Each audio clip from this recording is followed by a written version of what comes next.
ओम शांति। यदि जी मुरली जी तारीख है 9/5/2021। आज अव्यक्त बाप दादा जो रिवाइज कोर्स 27/12/87। आज मुरली जो टॉपिक का निश्चय बुद्धि विजयी रत्नन जी निशानी। अज बाप दादा पंजी चारों और जी निश्चय बुद्धि विजयी ॿारनि खे ॾिसनि पिया। हर हिकु ॿार जी निश्चय जी निशानियूं ॾिसनि पिया। निश्चय जी विशेष निशानियूं छा आहिनि? निश्चय बुद्धि आत्माउनि जो जहिड़ो निश्चय ओड़ो कमु हूंदो। वाणी में हर समय चेहरे ते रूहानी नशो ॾेखारे में ॾींदो। ॿिया हर कर्म संकल्प में विजय सहज प्रत्यक्ष फल जे रूप में अनुभव थींदी। मेहनत जे रूप में न, लेकिन प्रत्यक्ष फल व अधिकार जे रूप में विजय अनुभव थींदी। टियों आहे पंहिंजी श्रेष्ठ भाग्य श्रेष्ठ जीवन व बाप ऐं परिवार जे संबंध संपर्क द्वारा 1% भी संशय संकल्प मात्र भी न हूंदो। चौथो आहे क्वेश्चन मार्क समाप्त। हर ॻाल्हि में बिंदु ठही बिंदु लॻाइण वारा हूंदा। पंजो आहे निश्चय बुद्धि हर समय पंहिंजे खे बेफ़िक्र बादशाह सहज स्वतः अनुभव कंदा। अर्थात बार बार स्मृति में लाइण जी महिनत न करणी पवंदी कि मां बादशाह आहियां। ये महिनत करण, ये चइण जी भी महिनत न करणी पवंदी, लेकिन सदा स्थिति जी श्रेष्ठ आसन व सिंहासन ते स्थित हूंदा। जीअं लौकिक जीवन में कोई भी परिस्थिति प्रमाण स्थिति ठहींदी आहे न, चाहे दुख जी चाहे सुख जी, हुन स्थिति जी अनुभव थींदी आहे। बार बार महिनत न करणो पवंदो आहे कि मां सुखी आहियां मां दुखी आहियां। बेफ़िक्र बादशाह जी स्थिति जो अनुभव स्वतः ही थींदो आहे। अज्ञानी जीवन में परिस्थितियुनि जे प्रमाण स्थिति ठहींदी आहे, लेकिन शक्तिशाली अलौकिक ब्राह्मण जीवन में परिस्थिति प्रमाण स्थिति न ठहींदी आहे, लेकिन बेफ़िक्र बादशाह जी स्थिति व श्रेष्ठ स्थिति बाप दादा द्वारा प्राप्त जेकी नॉलेज आहे उन जी लाइट माइट द्वारा याद जी शक्ति द्वारा जेके चईंदा आहिनि ज्ञान और योग जी शक्तियुनि जो वरसो बाप दादा द्वारा जो पाण खे मिलियो आहे, उन अनुसार पंहिंजी स्थिति सदा ही रहंदी आहे। परिस्थिति प्रमाण न ठहींदी आहे। जो ब्राह्मण जीवन में बाप जे वर्से द्वारा व सतगुरु जी वरदान द्वारा व भाग्य विधाता द्वारा प्राप्त थियल श्रेष्ठ भाग्य द्वारा स्थिति प्राप्त आहे पाण खे। हर अगर परिस्थिति जे आधार ते स्थिति आहे तो शक्तिशाली केरु थी वियो? परिस्थिति पावरफुल थी वई न। सम्झो ख़ुशी जी परिस्थिति आहे त असां ख़ुशि आहियूं। कोई अहिड़ी हलचल वारी परिस्थिति थी वई त हलचल में आहियूं। लेकिन सदा ही पंहिंजी स्थिति बेफ़िक्र बादशाह रहे, चाहे कोई भी परिस्थिति अची वञे, चाहे ख़ुशी जो नज़ारो हुजे चाहे हलचल जो नज़ारो हुजे, लेकिन सदा ही ज्ञान और योग जी शक्तियुनि द्वारा पंहिंजी स्थिति सदा ही पावरफुल रहे। बाबा चवनि था परिस्थिति जे आधार ते स्थिति ठाहिण वारा कॾहिं भी हलचल कॾहिं भी अचल अडोल न रहंदा। जी अज्ञानी जीवन में हाणे ॾिसो ॾाढा ख़ुशि में नचनि था, हाणे उल्टा सुम्हल आहिनि। त अलौकिक जीवन में अहिड़ी हलचल वारी स्थिति न हुजणी खपे। परिस्थिति जे आधार ते न, लेकिन पंहिंजे वर्से ऐं वरदान जे आधार सां ऐं पंहिंजी श्रेष्ठ स्थिति जे आधार ते परिस्थिति खे परिवर्तन करण वारा हूंदा। जेका ॿार सदा ही वर्से ऐं वरदान जी ख़ुशी में रहंदा, बेफ़िक्र रहंदा, उहा परिस्थिति खे भी परिवर्तन करे छॾींदा पंहिंजी श्रेष्ठ स्थिति द्वारा। जो निश्चय बुद्धि आहिनि हिन कारण सदा बेफ़िक्र आहिनि। छो फ़िक्र हूंदो आहे जिते अप्राप्तियों कमी हूंदी आहे हुते फ़िक्र हूंदो आहे। अगर सर्व प्राप्तियों आहिनि त मास्टर सर्व शक्तिवान आहे त फ़िक्र जी कोई ॻाल्हि न आहे। छठो आ निश्चय बुद्धि अर्थात सदा बाप ते बलिहार वञण वारा। बलिहार अर्थात सर्वंश समर्पित, सर्ववंश सहित समर्पित। हाणे बाबा ॿुधाइनि था वंश कहिड़ा कहिड़ा आहिनि।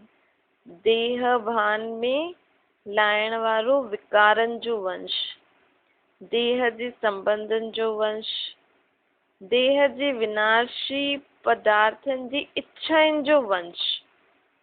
सर्व वंश में सभु अची वेंदो आहे। त सर्व वंश समर्पित व सर्व वंश त्यागी हिकु ई ॻाल्हि आहे। समर्पित थियण हिनखे न चइबो कि मधुबन में वेही रहो, सेवा केंद्र ते वेही रहो। इहा त हिकु सीढ़ी आहे जो सेवा अर्थ पंहिंजे पाण खे अर्पण कंदा आहियूं। लेकिन सर्व वंश समर्पित इहा सीढ़ी जी मंज़िल आहे। भई तव्हां हिकु सीढ़ी त चढ़ी वञी कि असां पंहिंजो जीवन सेंटर ते या मधुबन में बाबा जी सेवा में लॻाईंदासीं। इहा थी वई हिकु सीढ़ी, सर्वंश समर्पित थियण जी हिकु सीढ़ी आहे। त बाबा चए थो इहा त सीढ़ी था चढ़ी, लेकिन पूरो समर्पित थियण लाइ पंहिंजे देह भान में लाइण वारे विकार, देह जे संबंध, देह जा विनाशी पदार्थ, जेको बि देह सां संबंधित आहे, इहे सभु समर्पित कंदासीं। मां आत्मा, मुंहिंजो बाप परमात्मा, तॾहिं पाण सर्वंश समर्पित कहलाईंदासीं। हिकु सीढ़ी चढ़ी आहे, लेकिन मंज़िल ते पहुचण वारा निश्चय बुद्धियुनि जी निशानी आहे टिनी ई वंश सहित अर्पित हूंदा। टिनी ई ॻाल्हियूं स्पष्ट सम्झी वियो न। वंश तॾहिं समाप्त थींदो आहे जॾहिं स्वप्न ऐं संकल्प में बि अंश मात्र न हुजे। असांखे संकल्प और वंश, संकल्प और स्वप्न में भी पंहिंजी देह यादि न हुजे। मां आत्मा बाप जो ॿार आहियां, एतिरो पंहिंजो सभु कुझु देह सहित सभु कुझु बाबा खे अर्पण करिणो। अगरि वंश आहे त, अगरि अंश आहे त वंश पैदा थी वेंदो। हिन करे सर्वंश त्यागी जी परिभाषा अति गुही आहे। इहे बाबा ॿियो कॾहिं ॿुधाईंदा। सतो आहे निश्चय बुद्धि सदा बेफ़िक्र निश्चिंत हूंदा। हर ॻाल्हि में विजय प्राप्त थियण जे कारण उहो नशे में निश्चित अनुभव कंदा। त निश्चय, निश्चिंत ऐं निश्चित इहे हर समय अनुभव कंदा रहंदा। निश्चय, निश्चिंत ऐं निश्चित। अठो आहे उहे सदा स्वयं बि नशे में रहंदा ऐं उन्हनि खे, उन्हनि जे नशे खे ॾिसी करे ॿिया बि रूहानी नशो अनुभव कंदा।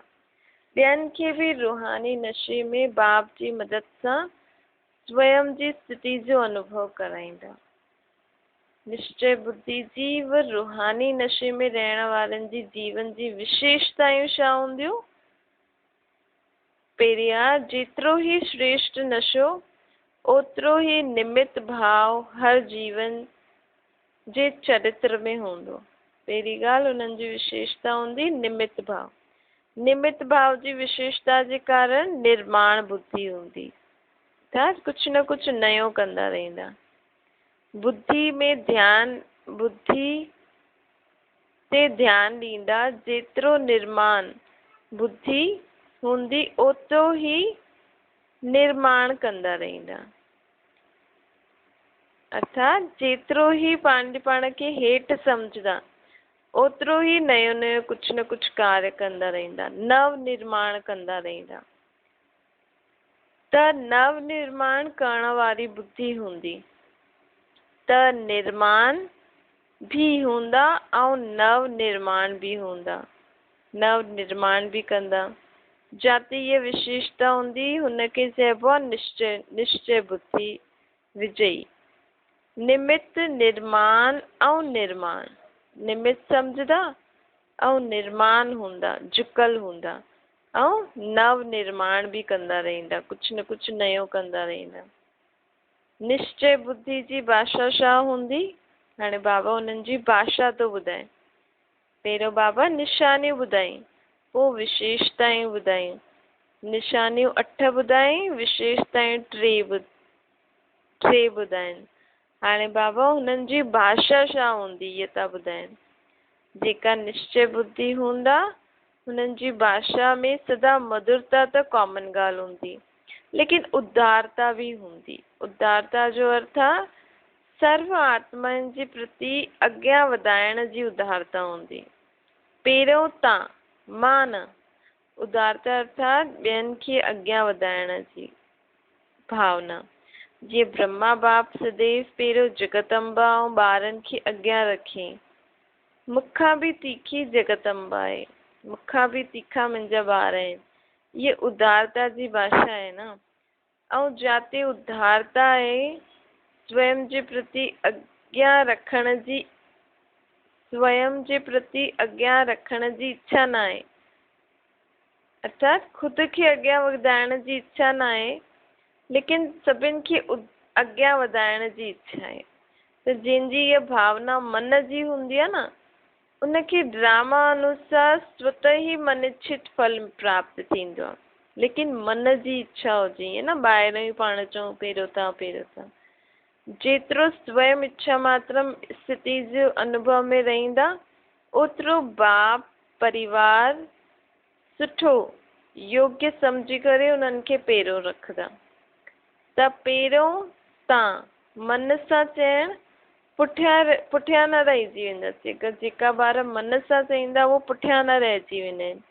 उहो मन सां पहिरियों तव्हां चईंदा आहियो त सर्व द्वारा छा निकिरंदो आहे, पहिरियों तव्हां। अगरि पाण मन सां चईंदासीं पहिरियों तव्हां करो, त सर्व द्वारा छा पंहिंजे लाइ भावना ईंदी सभिनि जी कि पहिरियों इहो।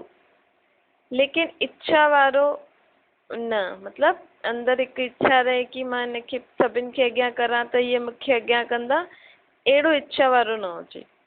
त निश्चय बुद्धि जी भाषा सदा उदारता वारी, संतुष्टता ऐं सर्व जे कल्याण जी भाषा हूंदी। अहिड़ी भाषा वारनि खे चईंदासीं निश्चय बुद्धि। निश्चय बुद्धि त सभी आयो न, छो जी निश्चय ई फाउंडेशन आहे। लेकिन जॾहिं परिस्थिति, हाणे बाबा ॿुधाइनि था निश्चय बुद्धि जी परीक्षा, भई कंहिंखे पाण चईंदासीं निश्चय बुद्धि आहे, परीक्षा त वठंदा न। त बाबा चवनि था परिस्थिति जो, माया जो, संस्कारनि जो भिन्न भिन्न स्वभाव जो तूफ़ान ईंदो, तॾहिं त पतो पवंदो न निश्चय जो फाउंडेशन केतिरो मज़बूत आहे। निश्चय जे फाउंडेशन खे बाबा हाणे चेक था करनि। चेक कीअं कंदासीं? त बाबा चवनि था हुनजे लाइ कि जॾहिं परिस्थिति, माया जो, संस्कारनि जो भिन्न भिन्न स्वभाव जो तूफ़ान ईंदो पंहिंजे जीवन में, तॾहिं ई पाण खे ये पतो लॻंदो कि असांजो निश्चय जो फाउंडेशन केतिरो मज़बूत आहे। जीअं हिन पुराणी दुनिया में भिन्न भिन्न प्रकार जा तूफ़ान ईंदा आहिनि न, कॾहिं वायु, समुद्र, अहिड़ा हिते बि भिन्न भिन्न प्रकार जा तूफ़ान ईंदा आहिनि बाबा जे ॿारनि वटां। तूफ़ान छा कंदो आहे? पहिरियों तूफ़ान पहिरियों उड़ाईंदो आहे, उड़ाए करे पोइ दूर फिकी छॾंदो आहे। त इहो तूफ़ान बि पहिरियों तव्हांखे पंहिंजी तरफ़ मौज में उड़ाईंदो, अर्थात कोई न कोई ॻाल्हि तव्हांखे ईअं लॻंदी ॾाढी सुठी आहे, ॾाढी सुठी आहे, अल्पकाल जे नशे में तव्हांखे मथे वठी वेंदी। छो जी माया बि ॼाणे वई आहे न कि बिना प्राप्ति जी इहे मुंहिंजी तरफ़ न थींदा। त पहिरियों कोई तव्हांखे सुठी चीज ॾेई करे तव्हांखे पंहिंजी तरफ़ खींचदा।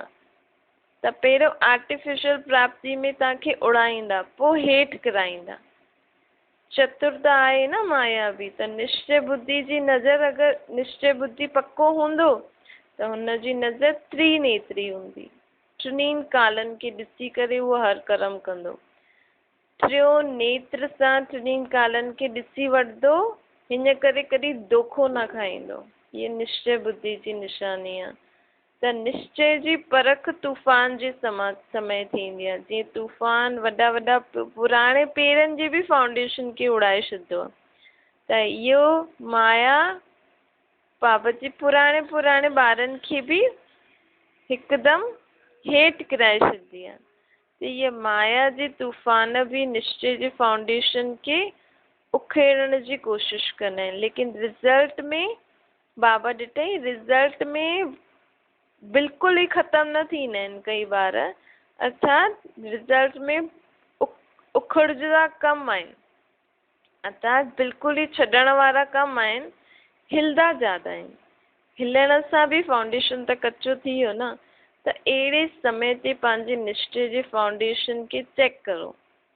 वैसे कोई बि तव्हां खां पुछे निश्चय पको अथव त छा चईंदव? ॾाढो सुठो भाषण कंदा आहियो, सुठो बि आहे, निश्चय बि रहणो आहे। लेकिन समय ते अगरि निश्चय हिलंदो भी आहे त निश्चय जो हिलण अर्थात जन्म जन्मांतर जी प्रारब्ध सां हिलण। हिन करे तूफ़ान जे समय चेक करो।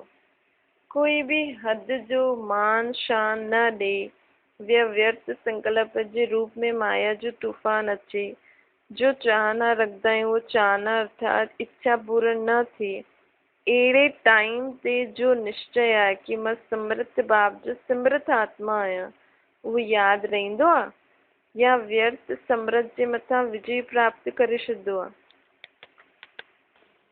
अगरि व्यर्थ विजय प्राप्त करे वठंदो त निश्चय जो फाउंडेशन हिलंदो न। समृत जे बजाए पंहिंजे खे कमज़ोर आत्मा अनुभव कंदो, दिलि शिकस्त थी वेंदो। हिन करे चईंदा आहियूं कि तूफ़ान जे समय चेक करो।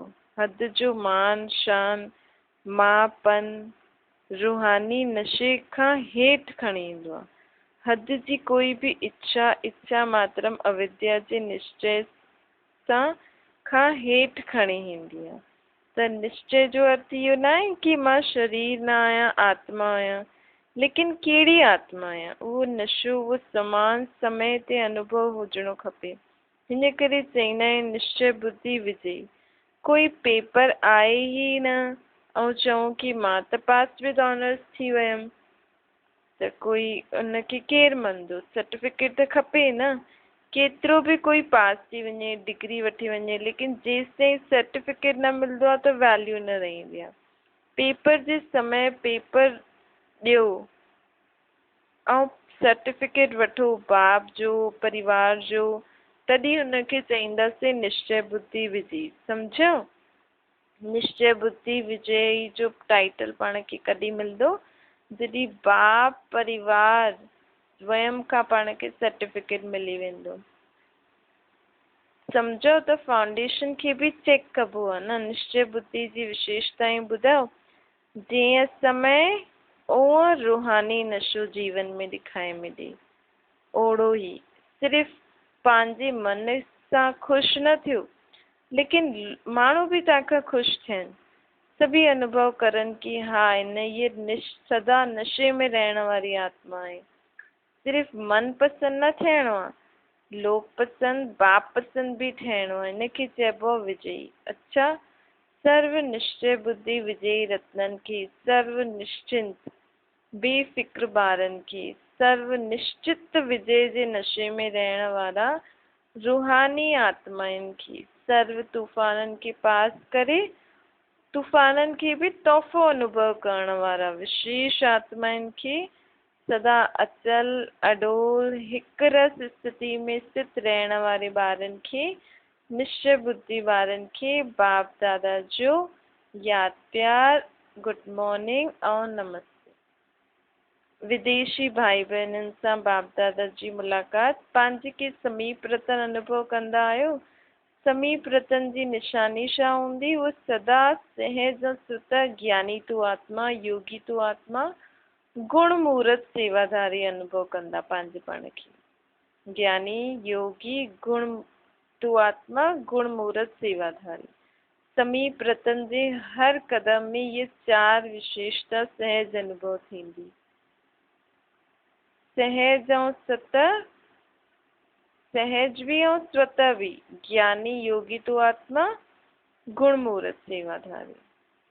त बाबा चवनि था हिक में भी कम न हूंदो, ज्ञान में भी कम न हूंदो, ज्ञान में भी कम हुजे, योग में तिखो या गुण मूर्त जी धारणा में कमज़ोर, त उहो सभिनि में सहज ऐं स्वतः त अनुभव न कंदो न पंहिंजे पाण खे सेवाधारी। त सभिनि में जेको अनुभव करे उहो आहे समीप रतन। समीप रतन कहिड़ी बि ॻाल्हि में महिनत जो अनुभव न कंदो, लेकिन सहज सफलता अनुभव कंदो। छो जी बाप दादा ॿारनि खे संगम युग ते सभिनि महिनतुनि खां छुड़ायो अथई न। 63 जनम त पाण महिनत कई, चाहे शरीर जी महिनत चाहे मन जी महिनत। बाप खे प्राप्त करण लाइ भिन्न भिन्न साधन अपनाया न, त ये मन जी महिनत थी न भक्ति में। ऐं धन बि त ॾिसो, जो सर्विस कंदो आहे उनखे बाबा चईंदो आहे नौकरी कंदा आहियूं। हुन में बि ॾिसो सुबुह खां राति ताईं केतिरी महिनत लॻंदी आहे न, शरीर मन बुद्धि सभु हुन में लॻी वेंदो आहे। त इहे बि महिनत लॻी न तव्हांखे। ऐं हाणे अधु कल्प जे लाइ तव्हां नौकरी खां बि छुटिजी वेंदो, न लौकिक नौकरी हूंदी न भक्ति कंदव। ॿिन्हिनि महिनत वारी ॻाल्हियुनि खां तव्हांखे बाबा हाणे मुक्त थो करे। हाणे बि ॾिसो, चाहे लौकिक कार्य बि कंदा आहियो, लौकिक ब्रह्मण जीवन में ईंदा आहियो। बाबा चवंदा आहिनि लौकिक कार्य कंदे हुए बि कंदा बि आहियो, लेकिन ब्रह्मण जीवन में अचण सां लौकिक कार्य में बि अंतर पइजी वियो न। हाणे त पाण ईअं ई सोचंदा आहियूं न, भई आहियूं असां बाबा जा, लेकिन हिन दुनिया में जो बि लौकिक कार्य करूं था वो भी अलौकिक रीति था करूं। हाणे ये लौकिक कार्य कंदे भी डबल लाइट रहंदा आहियो न। छो जी लौकिक कार्य कंदे हुए भी ये खुशी रहंदी आहे कि अलौकिक सेवा जे लाइ निमित, चाहे मां घर में आहियां या धंधो दौरी थी करां, लेकिन धंधो दौरी करां थी, लेकिन पाण ये सम्झंदा आहियूं ये लौकिक परिवार भी अलौकिक सेवा जे लाइ निमित आहे। हिते रहंदे हुए भी मूंखे सेवा जे अर्थी मां आहियां। पंहिंजे मन जी त कोई इच्छा न आहे न, त जाते इच्छा हूंदी आहे हुते महिनत हूंदी आहे। हाणे निमित मात्र कंदा आहियो, छो जी मालूम आहे इहो तन मन धन टई लॻाइण सां ई पदम गुणा अविनाशी बैंक में जमा थींदो। पोइ जमा कयल उहो खातो खाईंदा रहंदा। पुरुषार्थ सां योग लॻाइण जो, ज्ञान ॿुधण ॿुधाइण जो, इन महिनत खां बि छुटिजी वेंदो। सतयुग त्रेता में कॾहिं कॾहिं क्लासिस ॿुधी करे बि ॿार थकी वेंदा आहिनि। हुते त लौकिक राजनीतिक पढ़ाई भी जेकी हूंदी उहा भी खेल खेल में हूंदी, एतिरो किताबियूं बि न हूंदियूं। सभु महिनत खां छुटिजी वेंदो। कईअनि खे पढ़ाइनि जो बि बोझ हूंदो आहे। संगम ते महिनत खां छुटण जो संस्कार पाण आत्मायूं भरदा आहियूं। चाहे माया जा तूफ़ान ईंदा भी आहिनि, लेकिन इहा माया भी विजय प्राप्त करण जो हिकु खेल, इनखे भी खेल सम्झो कि कोई भी ॻाल्हि अचे थी असांखे हिन ते विजय प्राप्त करणो आहे। तॾहिं त बाबा जे हिकु हिकु ज्ञान रतन खे पाण अनुभव करे सघंदासीं न। माया ईंदी न त बाबा जी ज्ञान रत्ननि जो अनुभव कीअं थींदो। भई हिन ॻाल्हि खे कीअं पाण जीवन में लॻायूं त पंहिंजे जीवन सहज रीति सुख शांति सां बीते। जॾहिं ॻाल्हि ई न ईंदी, बाबा जी ॻाल्हियूं पाण यूज़ ई न कंदासीं त अनुभवी बि न ठाहींदासीं। त बाबा चवनि था खेल सम्झो। जीअं खेल में बि छा हूंदो आहे, जीत प्राप्त कंदा आहियूं न, त माया ते बि जीत प्राप्त करण जो इहो खेल सम्झो। खेल लॻंदो अथव या वॾी ॻाल्हि लॻंदी अथव। जॾहिं मास्टर सर्वशक्तिवान जी स्टेज ते स्थित थी वेंदा आहियो त खेल ई लॻंदो न। ऐं इहो आहे बि चैलेंज, ऐं चैलेंज बि कंदा आहियो न कि अधु कल्प जे लाइ पाण खे हिन खां विदाई वठणी आहे, त विदाई समारोह मनायो, लड़ाई न करो। बाबा चवनि था कि हाणे माया सां लड़ाई न करो। हीअं सम्झो कि माया हाणे विदाई वठण आई आहे, त विदाई समारोह मनाईंदा रहो। लड़ाई करणु नथी अचे, विदाई समारोह मनाइण थी अचे। हाणे हिन रीति सम्झो। विजयी रतन हर समय हर कार्य में विजय आईसीं। विजय आयो न, विजयी आयो न, बाबा पुछनि था त ॿारनि चवनि हा। त हिते ई हा था करो या हुते वञी करे बि हा कंदव। पोइ बि सुठा बहादुर मुंहिंजा ॿार थी विया आहिनि। पहिरियों थोरी जल्दी घबराईंदा हुया, हाणे बहादुर थी विया आहिनि, हाणे अनुभवी थी विया आहियो न, त अनुभव जी अथॉरिटी वारा थी विया आहियो, परखणे जी शक्ति अची वई अथव न, इन करे घबराईंदा न आहियो। अनेक बार जा विजयी हुयासीं, आहियूं, अनेक बार रहंदासीं, ये स्मृति सदा रखणी आहे। अच्छा, विदाई जे समय दादियुनि सां बाबा मिलनि था। जानकी दादी बम्बई खां 3-4 ॾींहं चक्कर लॻाए करे आई। बाबा चवनि था हाणे खां ई चक्रवर्ती ठही विया आहियो। सुठो बि आहे, हिते बि सेवा, हुते बि सेवा, हिते रहंदे बि सेवा कंदा आहियो, जाते वेंदा आहियो हुते सेवा ई आहे। सेवा जो ठेको ॾाढो सुठो वॾो खयो अथव। तव्हां सभु वॾा ठेकेदार आहियो न, नंढा नंढा ठेकेदार त ॾाढा आहिनि, लेकिन वॾा ठेकेदार वॾो कमु कंदा आहिनि। बाबा खे जानकी दादी चई कि अॼु मुरली ॿुधण में ॾाढो मज़ो आयो। त बाबा चई आहे ई मज़ो, सुठो आहे, तव्हां ॿार कैच कंदा आहियो, ॿियनि खे क्लियर बि कंदा आहियो। सभी त हिकु जहिड़ो कैच न करे सघंदा आहिनि न। जीअं जगदम्बा मुरली ॿुधी करे क्लियर कंदी हुई, सहज करे सभिनि खे धारणा कराईंदी हुई न, ईअं हाणे तव्हां बि निमित ठहिया आहियो। कई नया त बाबा जी सभु ॻाल्हियूं सम्झी न सघंदा आहिनि, लेकिन बाप दादा मुरली ॿुधाईंदे समय सिर्फ़ु साम्हूं वारनि खे न ॾिसंदा आहिनि, जो बि सभा में वेठा आहिनि उन्हनि खे न ॾिसंदा आहिनि। बाबा जे साम्हूं त बाबा जो सर्व ब्राह्मण परिवार जेको बि दुनिया में आहे, जाते बि ॿार आहे, चाहे विदेश चाहे देश, गांव में जाते बि आहे, बाबा त पंहिंजे सभिनि ॿारनि खे ॾिसंदा आहिनि मुरली हलाईंदे समय। तॾहिं त लॻंदो आहे न मुरली में कि अॼु बाबा मुंहिंजे लाइ चई। बाबा त मुरली मधुबन में हलाई, मां त हुते हुयमि न, पोइ मुंहिंजे लाइ कीअं चई बाबा? त बाबा सभिनि खे ॾिसी करे, सभिनि जो संकल्प कैच करे, सभिनि खे उन्हनि जो मुरली द्वारा आंसर ॾींदो आहे।